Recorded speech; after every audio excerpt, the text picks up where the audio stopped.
Hello and welcome to Gierok Farms. Today we took a trip off the farm. We're here at Trinity Dairy visiting. We're up in Minnesota and we came here to get to know them a little better. We've been chatting now for the past couple hours and it's been great. Just stories back and forth. We've been really socializing, that's for sure. But we came here to get a small tour and get to know them a little better. So we figured we'd put together a video for you guys, asking these guys some questions. So first off, do you guys want to introduce yourselves and talk a little bit about your farm? Yeah, sure. My name's Alan. This is my wife, Jennifer. We have 5 kids: Jessica, Justin, Joshua, Jordan, and Jason. They're all around. They're all around here, scattered out. Farm here's been in my family since 1951. I've been milking since 2006. But I've grown up here pretty much my whole life. Milk about 30 cows. One of every breed. Yeah, pretty much, yeah. Try to make most of our own crops, corn silage and hay mainly. And for those of you that don't know these people, they have a YouTube channel as well. We'll have that down in the description, so you can go check out their channel. But we have some more questions for these guys. So regarding the farm, do you guys know when this barn was built? I believe it was 1936. I know my grandpa said it was, I think, about a year older than him, so it would have been late 30s. It's a beautiful, beautiful old barn. It's kind of got the old original, you know, the hip roof. Yeah. And you don't see a lot of them kept up and actually productive yet. Yeah, and my grandpa, you know, that was probably about 20 years ago when I decided I kind of wanted to keep farming. We went through because the sill on the south wall was rotten, so we redid that, and then he put the tin on it. Right, the roof. The roof had been tinned, but the walls was all wood siding, kind of like the doors are, and needed to either be painted or tinned. Oh, what made you guys decide to start filming YouTube videos? I guess it was just actually kind of... What was your idea? My idea, I guess. Just something for dairy promotion. You know, it seems like that's kind of a hard thing these days. You know, not a lot of commercials out there like it used to be. Well, what I've noticed, it's a great way to get the consumer and to get our word out there and to show. Yeah. Because this camera, being so simple and small now, back even when we started in 91, to do that, Oh, yeah. we'd had to have a truckload of equipment. Advocating So for egg. that's what I think on our side Yeah, especially. yeah, I think that's very true. It gets the consumer basically right in the barn. Right. And You we personally can say, here, this is what we do. This is who we are. Yeah. And that's exactly it. It's, you know, it's if we aren't out there telling our story, someone else is going to tell it for us, and they might not be, you know, telling it the way we would want it told. So it was a way to kind of combat some of the misinformation that's out there and do it in a way of also saying that small farms are out here too. We're still here. There's less of us, but we're still making it. And that's a beautiful thing. So what's your favorite piece of equipment? And if you kids want to answer too, That, more you than welcome. know, it's. I know sometimes even myself, I got to think a little bit. 'Cause it depends on what area we're talking about. You might be talking about that beautiful washer and dryer, the round baler. Yeah. Boy, you know, I don't know. Everything. Yeah. For me, it's easy. It's the skid steer. It's the backbone. I would say, yeah, that's probably... I think that goes for a lot of farms, Yeah. and those are kind of the obvious ones. I remember, I like the tiller. where was it? One of the magazines or something. They would always ask, or like Dairy Star would ask that they'd promote you a little bit, but they'd be like the cordless equipment, like cordless drills and some of that. You know, you could instead of nailing that piece on, you could come out there with a handful of screws and you got your power. And I have to say, I got that cordless impact, and that has really been Things like that. been nice. You know, that's really a... Like I did that tire on that picker. You just went up there and buzzed it on, you know. But I have to say, for just probably my favorite thing to kind of run is that new idea, that uni picker. That's fun to... You know, I've never ran one, but I almost bought one. Oh, It was on a seed corn farm, way south of here originally, and I didn't know nothing about it, but I come real close. Yeah. I don't know how that would handle in our hills versus some of this level of land, but... Speaking of favorites, favorite breed of cows? Now, maybe you go aside. Well, yeah, I'm curious of what your answer is. Be honest. I guess I'm kind of probably between Holstein or Jersey. Actually, the cross of the two actually makes a really, really good cow. And I mean, I'll I think crossbreed anyway makes a hardier cow. But the Jerseys, I guess I like our Holsteins are not super big. I don't really like the big, huge cows, especially in this type of with the stall facility. barns. I know a lot of guys that would use Jersey just because of their barn was shorter stalls. Yeah. Instead of trying to change that, Yeah. change the size of the animal. Yeah. Which really today, what they've been telling us, you can get the milk out of a small cow. Oh yeah. And she's gonna be definitely. Well, that's like that little easier. cow, that little twist cow there. You know, she was milking 100 pounds a day for 3-4 months this summer, and she's only that high. And The breed in general, if you're just general breed, I do like the Jerseys. I love their personality. Yes. That's what there is. There's personality Yes, their to them. personality and how they're built is kind of Yeah. my favorite too. But sentimental wise, we have 2 registered Guernseys here, and hopefully they're pregnant with heifers. That is a sentimental thing going back to kind of our area with Guernseys, kind of put it on the map. And then the bloodline we have, actually, well, it would be from a local farmer we bought my Guernsey from, who's no longer milking, but that bloodline had been on that farm for 120 years. So And it's actually kind of relation. Him and my grandpa were cousins, so Yeah. they're kind of. So it's important to me to keep that in the area, keep the bloodline there, because we've got people, if we go to the fair and stuff, they've never seen a Guernsey cow. I gotta say that myself. I was just gonna say I don't know anybody that's got Guernsey, and I did ask, the seaman guys, okay, what's the story with Guernsey? And he said, okay, so if half your herd was Guernsey and half was Holstein or some of those common breeds, he says over a time lapse, eventually the Guernsey would fizzle out because of the fertility. It's very tricky Oh, sure. to get them all pregnant. And he said eventually those other breeds would become more because you'd have those cows pregnant more often. So I don't know if that's something. It is very true, because that's what I know. The first Guernsey we bought, she was a really heavy, stocky Guernsey, and that's why she's still here. She's getting up there, like 7-8 years old. Her daughter, I didn't even get to cycle a heat till she was 2.5, 3. Oh God. It was like, and we had to put her in with calves that were 6 months old, because But heifers even her age using would push her around. like a live bull, maybe they don't show heats or. It's like they're just to cycle? try and get the body condition on them enough that I think that they even would cycle. Okay. And it Well, was and that was the thing, and I think my dad grew up around a lot of Guernsey herds up there, and they're very, I don't know what you want to say. I don't want to say weak, but They're frail. Frail, yeah. They don't handle stress a lot. Like you said, that one was. So that might be another reason why they'd fizzle out, Yeah. or maybe we kind of got away from them just Yeah. because it was. they were just kind of. Well, It's getting especially tough, so with- I'm just gonna give up. Yeah, especially with freestall setups. I don't know how well Guernseys, the Guernsey breed's working on it, but I'm not sure how well they compete, in a you know, freestall set. in a freestall situation. But I mean, I do. But there's always a reason, like the Swiss. My wife's all Swiss, but then her Swiss heritage, and Yeah. there's something different about the Swiss in this country to like Oh, in yeah. Switzerland, and over there they breed for a different type. It's more of a hardier grazing. And we were up in the mountains there, and this guy had, I think, like 14 of them in his barn. And he'd go walking down the line saying 14 years old, 18 years old, 16 years old, 12 years old. And I'm thinking they're all maybe second, third calves. Yeah, I'm yeah. like, wow. In our country, they grow bigger. And I think our genetics that we're trying to get all our breeds to milk like the Holstein. Yeah. And that ain't natural. What is the most interesting thing that's happened on the farm, good or bad?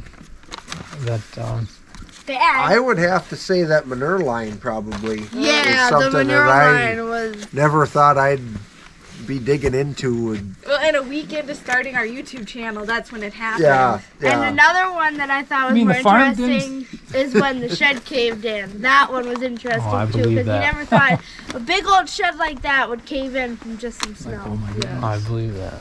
Yeah, that manure line was.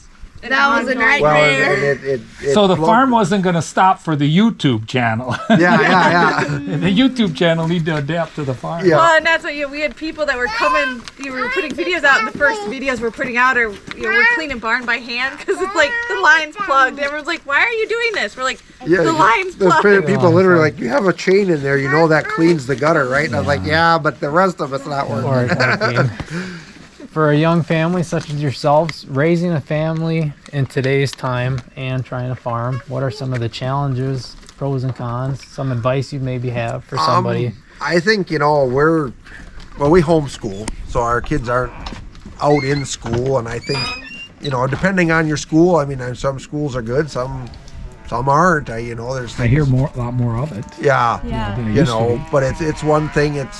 Our kids, a lot of people. I was homeschooled too, and you kind of get that stereotype. You're going to be something different. You don't get the socialization or whatever. But I mean, they're in 4-H and they're around a lot of kids otherwise. But I think something like this is. I don't think there's a better way to raise kids. We seem to hear that a lot through the comments too, and it's that. the older generations that seen the whole cycle, and now they're seeing, for instance, the way the kids that aren't connected to the farm versus the ones that are, and how things have changed and more around sports. And I think there's nobody can argue that. This is the best place in the world to raise kids. I mean, I see what my guys are a little older than your guys. Yep. Yeah, I mean, they just. Well, they learn the so room much to run and just the opportunities for things for them to learn to do or have fun with. Even just something simple as we had really good ice that one year on the pond, so we went and cleaned it off, and the kids went ice skating on the pond. I mean, you look at there's that saying, is it idle hands are the devil's workshop, and I mean they're never idle around here. They're off doing something. You've seen them pushing that sweeper. He'll do that all day. Yeah, exactly. And I mean, it brings me back to when we were little kids. We'd make games out of simple things on the farm, whether it's hide and seek in the hayloft or the machine shed. It was endless. Yeah. Imagination. Yeah. Yes. That I think I was talking to an art teacher here a few years back. She said the imagination is really tapered off from what it used to be when there was a lot more rural kids. Yeah.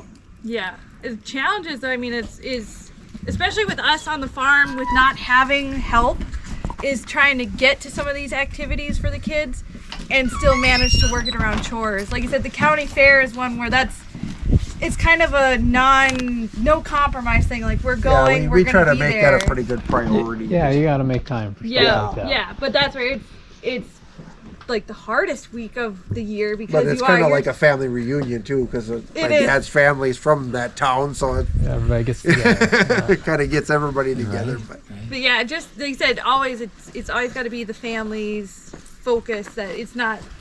I mean, even with the farm being your income, the family still has to be your top priority of what works for the family. Family first. Right. So we're kind of going to go into a whole different area here. We were talking about the crops up here and stuff on the way up here. Like your seed corn. What is the day corn you for this far north? Well, it used to be, I mean, when I was a kid, my grandpa was as early as he could get. If he could get 75, 76 day, that's what he planted. And then one year I wound up getting some corn that was a 90 day, 89, 90. And I wound up planting that actually like the 2nd of June. And I wasn't that's sure what late was going to happen. even for us. Yeah. And I'll tell you what, that made some beautiful. I picked that for high moisture. I did earlage out of that, and boy, that corn turned out beautiful. If you only knew what Mother Nature's going to give you, exactly, yeah. You could cheat. Yep. But I've been running usually 85, 86 day, pretty much, and So you wouldn't now, even just saying we're going to get a normal year, you wouldn't go over 90 day. I mean, it'd be really. I think you could be questioned because I mean there's some, well, especially right here because we can get a lot of Lake Superior in the summer. Okay. So I mean sometimes we'll go through June and not get over the mid 50s all month. Really? That corn will come up and it'll sit there. Yeah, in that 50 degrees and under. Yeah. One thing we've noticed driving up here, you got a little more snow than us. I mean, we got snow, but you could just tell you're stuck better. Yeah. And the thing is too, and it. Even in my lifetime, I can tell how the climate has changed, but it's kind of shifted. It seems like the springs are later, but the falls are going later. I mean, so it was not uncommon to be chopping corn in August because it froze. Okay. And we haven't had corn kill frost in August in years. Well, I think even down by us, I remember somebody old timers saying that the frosts used to be early to mid September. I guess. Yeah. Kind of that same theory. Yeah. And not so much now. It seems like it holds off a little. I know my longer. grandpa said one year he was chopping corn and it was, this was Labor Day is a state fair and they were done chopping before the state fair and it was shelling in the chopper. Yeah. Yeah. So. Well, and then kind of the same area there. For hay, what type of seed mix would you have? Is it Like alfalfas grasses or or- grasses? A lot of time, what I don't know. I've been switching more and more on orchard grass. I don't know. I really like that. It was always usually you do- alfalfa orchard grass. What, like baleage, or what's your to yeah. dry, or what's? Yeah, we kind of do. Well, I like the orchard grass, especially for the small squares, because it does dry so nice, you know. And it grows back. I mean, the windrow's laying there for 2 days. The orchard grass is coming back up through it, you know. But the alfalfa, I try more and more to just wrap that, and not even try to. I kind of screwed up. I had that new seeding alfalfa this spring, and I was trying to dry bale, just round bale it, and it wound up. I should have just Tubed it. I've gotten into that where I'm still trying to get it dry, you know, just to try to save a couple bucks on The mix, wrap. do you mix grass with hay? Yeah, a lot of times I'll do orchard grass alfalfa mix. And we do the same thing, and I've been doing it for years. And the people we buy the seed from, they'll say some farmers want nothing to do with that orchard grass. Oh, It gets yeah. like hazel brush, and I don't know if they're looking for the big protein, and they're kind of all about that maybe. And maybe they even have that Roundup Ready where they spray yeah, and they yeah. no Yeah. grasses. And we're dry baled hay guys. Yep. Orchard grass, by far, in my opinion, is the best dry Yeah. hay you can come up Yep. with. Again, you got to kind of get it on a timely basis, but mixed. But I've heard too, I know my grandpa seen back there, were saying on orchard grass that it doesn't lose a lot of value when it does, if it does get a little past its prime. It holds on, you know, like alfalfa, that starts to bloom out. It drops. And orchard grass is a cool season. Yep. Which that's Yep. the first one to go to town in the spring Yep. and hold out in the fall. Yep. So there, I think it makes sense. Yeah. It's good to hear. Yeah, and to give the viewers a backstory why we're asking these questions is we're probably three and a half hours north of where we would farm. Yeah. We're up here in We're Minnesota. about 50 miles south of Duluth Yep, here. 50 miles south of Lake Superior, and that's the air conditioner around Yeah. here. Yeah. And it's kind of one of them things. Well, I mean, now they're starting some guys growing some beans around here a little bit, but you know, you can go another 10 miles south and grow pretty nice soybeans, you know. And You wouldn't plant corn. When would you say you normally? normally we shot for like middle of May. You would before that you'd be really risking things. on Yeah, that. I mean, unless it was a really odd year. Where, I mean, at one time my grandpa planted it. I think it was the last weekend in April, but it was. I mean, things were already getting That- pretty warm. then, Yeah, you know, you had a but lot of green. usually by this year I was later, but that was just mainly because I was waiting for the lagoon pumpers. Okay. They were kind of running behind this year. Yeah, so that kind of tells the that- story. Because by us, it's usually about May 1st, if you know, more so. So it's not too far off, maybe a week or two there. Yeah. So Yeah, I think that even, you know, like if you look at like a lilac bush and stuff, how even like the cities, they're usually a week or two ahead of us Yeah. as far as like when they bloom out compared to up here. And we already touched on this when we were socializing earlier, but are there a lot of dairies in this area? Not anymore. I mean, there's Carlton County, which is a county just north of us. What is there? 4. 4 left there. Yep. And I think Pine County, which is the one we're in, was there 20 maybe 20-something, in yeah. the county?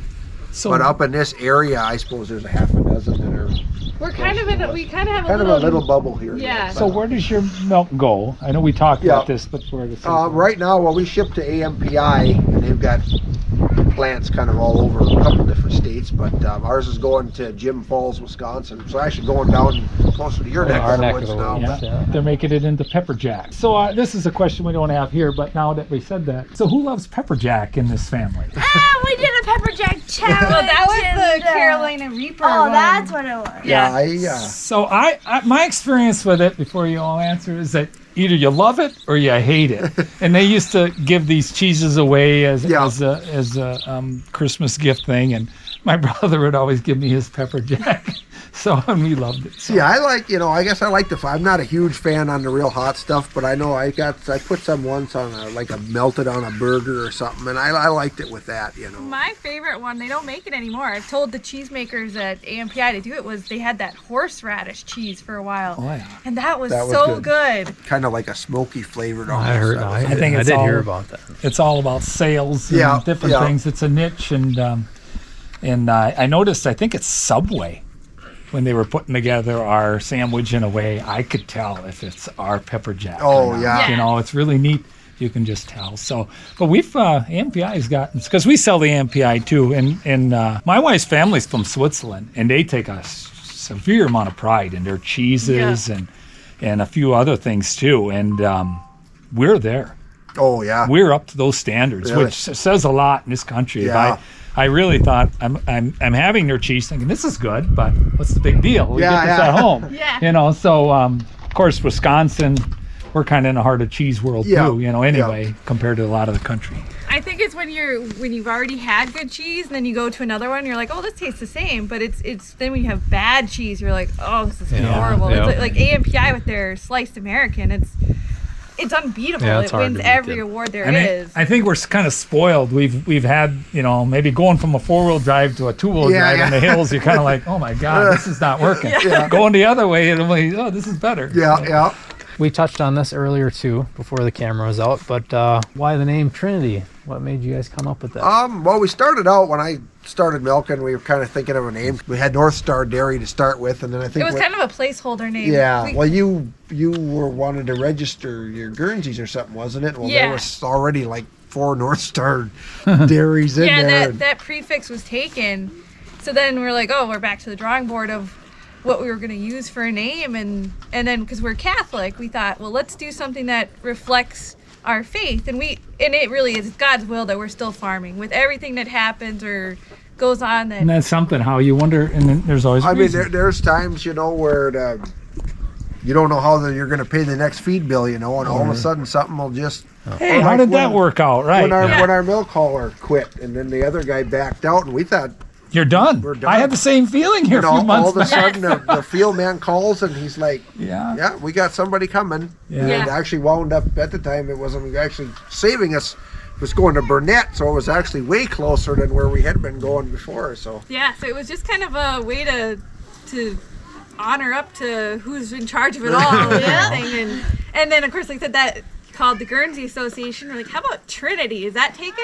Nope. I'm like, there we go. I gotta say though, because I haven't watched any YouTube until Aaron here started doing this, and then of course I'm not an electronics guy at all. I don't even carry a phone. But anyway, your logo, I think is, especially on the farm channels, it definitely had some thought and some, I'm jealous. So it was definitely, it says a little about your thought in it. It gave us a name to kind of, like I said, North Star Dairy didn't really have any meaning to us or anything. It was something we came up with, but yeah, this was something we really took some time into trying to put together. Made it your own. Speaking of that, I'll show you what they brought us here. He does some wood carving, and they made this. Boy, that really is nice. Carved that all. It's all chainsaw carved. Oh yeah, the only cutter that's touched is this chainsaw, and I've done these for quite a few years. I've probably done hundreds of different names and slogans. And coming up here, we're gonna bring something. Yeah, we thought we should. Nice. And really nice. I ran out of time. It's actually Trinity Dairy is their logo, so I need to. What I thought about on the way here, it's a reason for them to come down to see us to get the dairy part. The dairy part. So it's a little bit of incentive. But to come down. that's kind of why we did ask where did the name Trinity and things. I thought maybe this Trinity Farm, and then we got. Yeah, I don't. There was never like my grandparents they never had any kind of farm name or anything like that. We got by us. There's some farms that got the old names, the original, and sometimes they change them, and I love the originals. Yeah, and they have to change it. They put their last name instead of that. I know that's at the only other farm we knew that was registered was actually where we got our Guernseys from. That was Balsam Grove, and I'm like, oh, that's so pretty. It's and kind of you won't forget those names. I notice even if somebody wanted to refer to a certain place, especially when you're talking to several different generations, everybody knew that place, but places change hands. Maybe the daughter took over, and then the last name changed. I don't know, where's that place? Because it's a different last name. So is there anything else you guys want to touch on? Any messages you want to tell our viewers? How about you younger guys? You got anything to say? You guys like watching Gierok? Yeah, you guys like they got some pretty, you guys really like the tractors and stuff, don't you? What's your favorite one they have? They have is a 1066. 1066? Oh, yeah. How about yours, Justin? My favorite is the 60 and 50.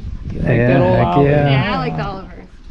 Yeah, I love your guys' channel. It was something that for us, because he watches all the YouTube channels out there, and like, I don't like this one, this is boring, or this or this, and I'm and then you found this, and I'm like, well, they're just like us. They were A little relatable. more in the, Yeah. And I gotta say, you guys are the closest one to what we're doing. Yeah, we were talking, and yeah, I when it mean, comes to YouTube and farming, you guys are in the same ballpark. I think we can relate to a lot of our thinking and Oh, yeah. why we're gonna do things like we are. Yeah. I mean, so- And that's kind of the thing here too, is, we've talked about adding on to the barn or maybe doing a parlor or something, but in this area, the future of the dairy here is so uncertain. It's like, well, we don't want to have a big bunch of money tied up into a facility, and then next week they say, well, yeah, you got 30 Yeah, days and we're not and picking you you know- up anymore, I know guys that just done that because I thought this is going to be better. This is going to fix our issues, maybe being in that old stall barn. And sometimes I think they hate it Yeah. more than Yeah. what it. And then, like you said, then the investment and everything besides. So Yeah. that was one thing I told myself when I started 30 years ago with my wife. I said, we're not getting bigger. We're going to fill up what we got here, and we're just going to get better what Yeah, we have, yeah. better Yep. equipment, but the big world, I think it snowballs on you, and pretty soon you're relying on other people Yeah. to Well, help then you. you got to have more help you cows take to care of it. pay more help, and It gets to be so many different things. Yeah. So exactly. So hats off to that. yeah. Yeah, hats off to you guys for raising a family and farming at the Well, same thank you. time. I think it's a beautiful thing, and sharing it all on I YouTube. was going to ask, how do you with them hills and stuff? I know you got a lot of wide or narrow fronts. Well, I mean, is it nicer to I'm gonna have tell them you, on the hills? or- I grew up with narrow front tractors. Sure. Yep. Everything was two-wheel drive, and I'm not even positive why. I think your mentality is because you have a wide front, you're going to be more stable and less likely to roll. Yeah. It's actually the opposite. Well, see, that's what I was. Now- We had that bee farmall here, and that was my whole. Don't the kids on that Yeah, side of the hills, they're going to roll it. It's more stable because 99% of your weight is in the rear end. Yeah. So for one thing, we have water, which is a solution that don't freeze in the rear end yeah. and the tires, which is basically 255-gallon drums worth of fluid on each side, so Sure. 4 of them Yeah. worth of weight. We grew up with those Farmel Super MTAs, and my dad, that was his favorite one from early on, so he ended up getting a couple more at an auction. One had wide front. Oh, okay. That was our first real wide front on the small tractors.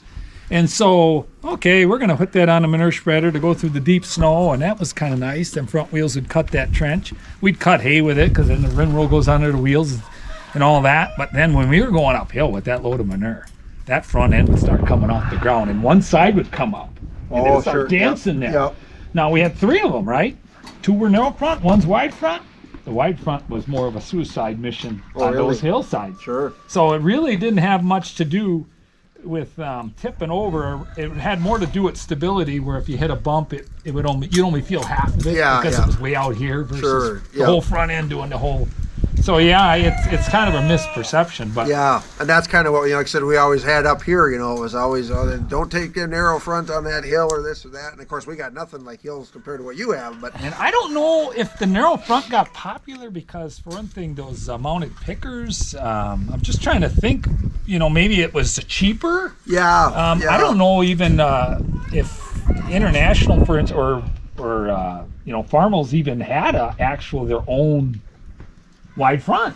I think that They might have, but I never. They had kind of a one that hung way out front, and then it had a tie rod way out front, And but maybe- they were kind of a clumsy. Right, and you could imagine back in the day to buy a new tractor. Yeah. I'll settle for the narrow front Yeah. versus the horse. Yeah. And, Oh yeah. and step up from there. And that was like here, they had, they had a VAC case, which is still here, and then an SC case. They were both narrow front.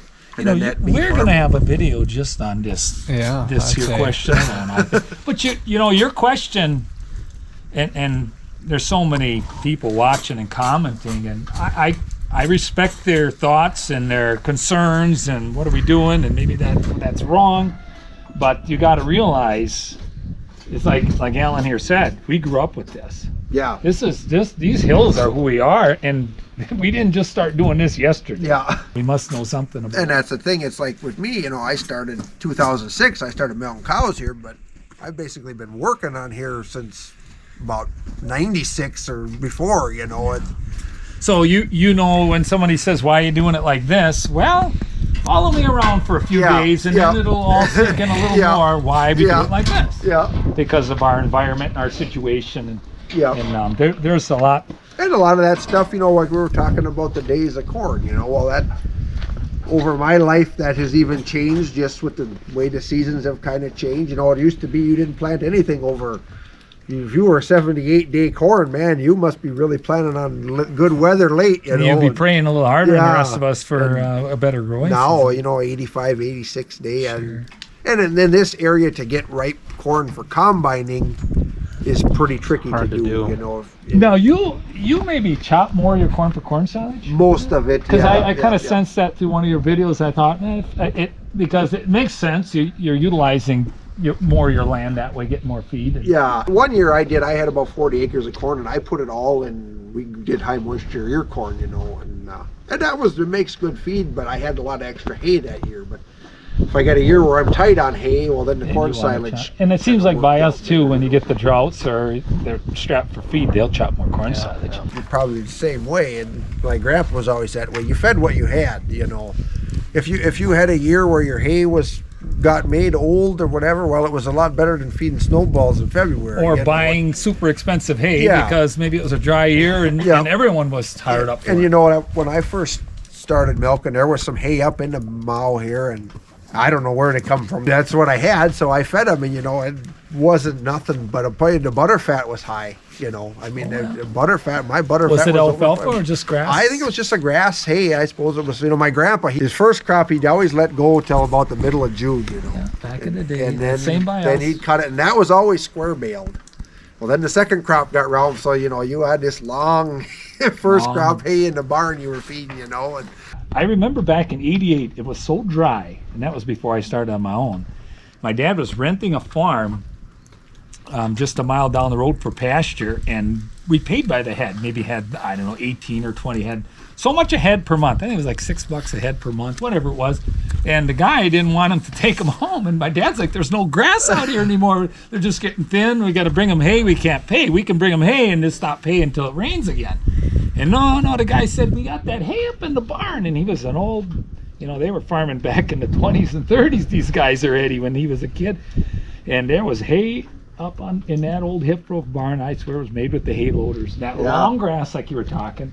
And us boys with the feeder wagon, we went there and trying to pitch that out of there. And I remember the dust coming off that, and we threw that down in that feeder wagon. Those cattle look beautiful. yeah, That hay had to be 50 years old. yeah. And now right now too, like I was saying, we built up our reservoir, and now we finally, I told the boys, we got to get through some of that old hay. That stuff has been in there a while, and they want to see the floor of that barn. So we're digging through that. There 30 years, there was a half bin that was still in there. I never did get to the bottom, way in the back. We actually took a couple boards off the side of the barn so we didn't have to throw it down the chute and carry it out. We were just, some of the bales are falling apart because of the twines, and I'll have to tell the kids of the previous owner that we're feeding out your dad's hay 35 years later. Yeah. I'm sure we'll be doing plenty of socializing, but we're going to end off the video here. And so thank you to you and your family for... Thank you guys for coming up. Yeah. It's been real fun. So if you want to see more of them, check them out at Trinity Dairy. Thanks for watching. We'll see you in our other videos. Lastly, I wanted to let you guys know that if you wanted to see more of us and Trinity Dairy together, we also made a video on their channel about getting this unicorn picker back to the main farmyard and kind of checking out some of their other pieces of equipment. So if you want to see that, go check it out on their YouTube channel.